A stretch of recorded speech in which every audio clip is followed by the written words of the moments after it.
Everyone, welcoming you all again in my YouTube channel #Inspired to Aspire. This is a new video in the series of From Known to Unknown. This would be the third video in the series of From Known to Unknown. इससे पहले मैंने दो videos आपके सामने रखे थे जो कि मेरी video series from known to unknown से संबंधित थे। आज भी जो हम टर्म्स को समझेंगे, आप उन टर्म्स को काफ़ी हद तक जानते हैं, सुनते हैं, पर आज उन टर्म्स को हम थोड़ा अच्छे से समझेंगे और जानेंगे कि उन टर्म्स का मतलब क्या होता है। ये टर्म्स आपकी इकोनॉमी और इकोनॉमिक्स से जुड़े हुए टर्म्स हैं जिनको हम डेली टू डेली यूज़ करते हैं, पर वास्तविक रूप में उसके अर्थ को नहीं समझ पाते हैं। और आज जो हम टर्म्स आपको बताने वाले हैं वो टर्म्स आपके सारे कॉम्पिटिटिव एग्जाम्स में डिफरेंट क्वेश्चंस के रेफरेंस में आते हैं। तो इस सारे वीडियो को जो भी शुरू किया है मैंने फ्रॉम नोन टू अननोन, उनको सबको देखिए क्योंकि ये वीडियोस खास तौर पे सारे कॉम्पिटिटिव एग्जाम्स के लिए प्रिपेयर किए जा रहे हैं।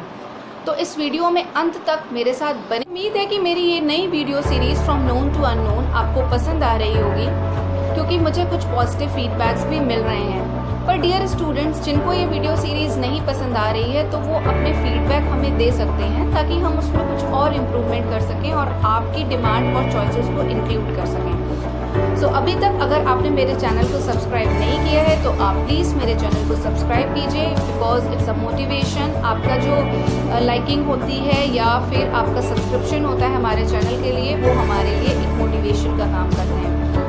So students, let's start. Our first term that we are going to discuss today is GDP at market price, gross domestic product at market price.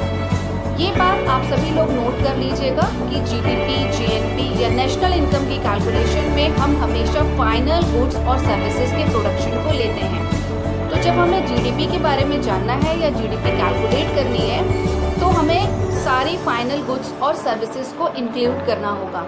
तो सबसे पहले जान लेते हैं what is gross. It refers to the gross market value of all goods and services produced within the domestic territory of a country during a period of 1 year.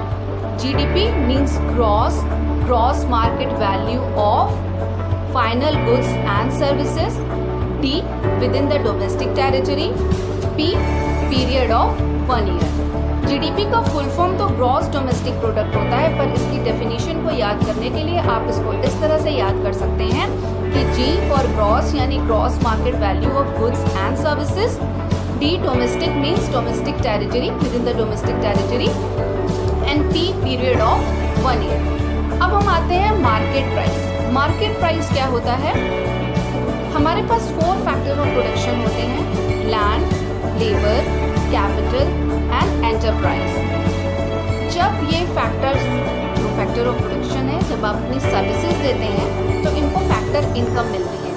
पर कोई भी सामान जिस भी फैक्टर ऑफ प्रोडक्शन पे या जिस भी फैक्टर कॉस्ट पे बनता है, उसमें जब हम नेट इनडायरेक्ट टैक्सेस को जोड़ देते हैं तो वो बन जाता है market price. It's very easy, यानी कि फैक्टर कॉस्ट में जब हम नेट इनडायरेक्ट टैक्सेस को जोड़ देते हैं तो वो बन जाता है market price. Net indirect tax हम कैसे निकालते हैं? इनडायरेक्ट टैक्सेस माइनस सब्सिडीज, यानी कोई भी प्रोडक्शन यूनिट अपने प्रोडक्शन के बदले जो भी इनडायरेक्ट टैक्स गवर्नमेंट को पे करती है, पर इसके साथ ही साथ गवर्नमेंट अगर उसे कुछ सब्सिडी देती है तो हम पेड टैक्सेस में से जब सब्सिडी को माइनस कर देते हैं तो वो बन जाता है नेट मार्केट प्राइसेस। क्या हुआ? It refers to the gross market value of all the final goods and services produced within the domestic territory of a country due what is GDP at market price. अब refers to the gross money value of all final goods and services produced within the domestic territory of a country during a period of 1 year. Same definition होगी जैसे कि GDP at market price की होती है, बस हम इसमें क्या डिफरेंस करते हैं? मार्केट प्राइस में क्योंकि मार्केट वैल्यू को मेजर किया जाता है और इसमें GDP एट फैक्टर कॉस्ट में हम मनी वैल्यू को काउंट करते हैं। क्यों? क्योंकि फैक्टर कॉस्ट में जो भी फैक्टर ऑफ प्रोडक्शन है, जो भी वो अपनी सर्विसेज देते हैं, उसके बदले उनको पैसा, मनी मिलती है। इसीलिए हम जीडीपी एट फैक्टर कॉस्ट में ग्रॉस मनी वैल्यू लेते हैं। बाकी बिल्कुल सेम डेफिनेशन है, जैसे कि दोनों डेफिनेशंस को जानने के बाद, यानी कि GDP at market price and GDP at factor cost को जानने के बाद, अगर अब आपके सामने ये प्रश्न रखा जाए कि आपको जीडीपी एट फैक्टर कॉस्ट निकालनी है और आपके पास GDP at market price available है, तो आप कैसे निकालेंगे? It's very easy. आप जीडीपी एट मार्केट प्राइस में से जब इंडेक्ट इनडायरेक्ट टैक्सेस को घटा देंगे तो आपको जीडीपी एट फैक्टर कॉस्ट मिल जाएगी। डोमेस्टिक प्रोडक्ट से जुड़ा हुआ एक और टर्म है, that is NDP, net domestic product. तो चलिए सबसे पहले जान लेते हैं what is net domestic product eight market price. अभी हमने देखा था कि what is GDP at market price. तो जब हम ग्रॉस में से डेप्रिसिएशन को घटा देते हैं तो हमें नेट डेफिनेशन की बात करें तो it refers to the net market value of all final goods and services produced within the domestic territory of a country during a period of 1 year। अगर हमारे पास GDP at market price available है और हमें NDP eight market price चाहिए, तो बहुत आसानी से जब हम जीडीपी एट मार्केट प्राइस में से डेप्रिसिएशन को घटा देते हैं तो हमें एनडीपी एट मार्केट प्राइस मिल जाता है। साधारण रूप से अगर आप समझना चाहें तो हम कह सकते हैं कि जब किसी भी प्रोडक्ट, किसी भी वस्तु की ग्रॉस में से डेप्रिसिएशन को घटा दिया जाता है तो हम उसकी नेट वैल्यू को प्राप्त। आइए अब जानते हैं NDP at factor cost, net domestic product at factor cost. जैसा कि अभी हमने इससे पहले पढ़ा था जीडीपी एट फैक्टर कॉस्ट क्या होता है, उसी तरह से अगर हम जीडीपी एट फैक्टर कॉस्ट में से डेप्रिसिएशन को घटा देंगे तो हमें एनडीपी एट फैक्टर कॉस्ट मिल जाएगा। It refers to the money value of all final goods and services produced within the domestic territory of a country during a period of 1 year.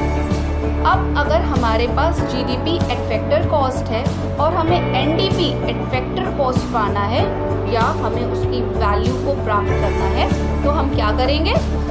GDP at factor cost में से gross को घटा देंगे तो हमें मिल जाएगा NDP at. बहुत ही महत्वपूर्ण सूचना, इसको आप प्लीज नोट कर लीजिएगा कि एनडीपी एट फैक्टर कॉस्ट को ही डोमेस्टिक इनकम या डोमेस्टिक फैक्टर इनकम बोलते हैं। ये बहुत इंपॉर्टेंट प्रश्न है जो अधिकतर प्रतियोगी परीक्षाओं में पूछा जाता है कि व्हाट इज डोमेस्टिक इनकम या फिर डोमेस्टिक फैक्टर इनकम। तो NDP at factor cost, net domestic product at factor cost is addressed और considered as domestic. So students, आज के लिए बस इतना ही। मैंने ये एक छोटा सा वीडियो बनाया है ट्रायल के लिए, क्योंकि ये इकोनॉमिक टर्म्स हैं, आपको समझ में आ रहे हैं कि नहीं आ रहे हैं। क्योंकि आज हमने पढ़ा GDP at market price, GDP at factor cost, NDP at market price, NDP at factor cost. 4 terms को पढ़ा है। इन चारों टर्म्स को आपने किस तरह से समझा, तो इस वीडियो का फीडबैक दीजिए। इस वीडियो के कमेंट सेक्शन में आप बताइए आपको ये टर्म समझ में आए कि नहीं। अगर आपको ये टर्म समझ में आ रहे हैं तो मेरा नेक्स्ट वीडियो जीएनपी पर होगा, क्योंकि जीएनपी भी बहुत इंपॉर्टेंट है और बहुत सारे कॉम्पिटिटिव एग्जाम्स में पूछा जाता है।